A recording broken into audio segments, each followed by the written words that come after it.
माजी मुख्यमंत्री पृथ्वीराज चव्हाणांच्या दाव्यामुळे राज्यामध्ये खळबळ उडाली आहे। कदाचित महिनाभरात मराठी माणूस देशाचा पंतप्रधान होऊ शकतो असं सूचक वक्तव्य माजी मुख्यमंत्री पृथ्वीराज चव्हाणांनी केलंय।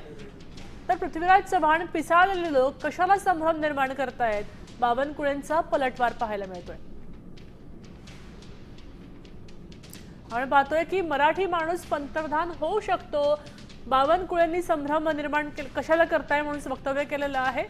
बातमी आहे, महिन्याभरात मराठी माणूस पंतप्रधान होऊ शकतो अशा प्रकारचं सूचक वक्तव्य पृथ्वीराज चव्हाणांनी केलेलं आहे। मात्र त्यावर आता बावनकुळेंनी उत्तर दिलेलं आहे। कशाला संभ्रम निर्माण करता अशा प्रकारचं प्रत्युत्तर बावनकुळेंनी निर्माण केलेलं आहे।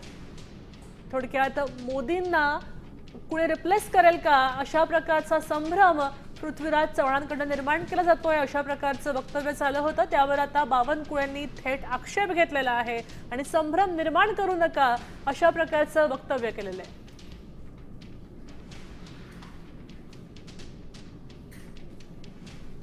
एफ-3 फाईलचा विषय हा राज्य पातळीचा नाहीये, हा कराडचा तर नाहीच आहे, हा देश पातळीचा आहे। विषय फार गंभीर आहे, त्याचे राजकीय परिणाम फार मोठे गंभीर होणार आहेत। पण कराडला इतर या व्यासपीठावर ते बोलणं उचित नाही। कदाचित तुम्हाला आश्चर्य वाटेल, उद्या देशाचा पंतप्रधान मराठी माणूस होऊ शकेल या महिन्यापर्यंत। पृथ्वीराज चव्हाण वगैरे लोक आहेत ने पिसाळलेले आहेत। राहुल गांधी निश्चित होत नाही 2047 पर्यंत, हे आपल्या देशाला माहिती आहे। त्यामुळं चुकीच्या पद्धतीचा संभ्रम निर्माण करणे, काहीतरी फटाक्याची लढ टाकून देणे, ते फटाके फुसके निघतात।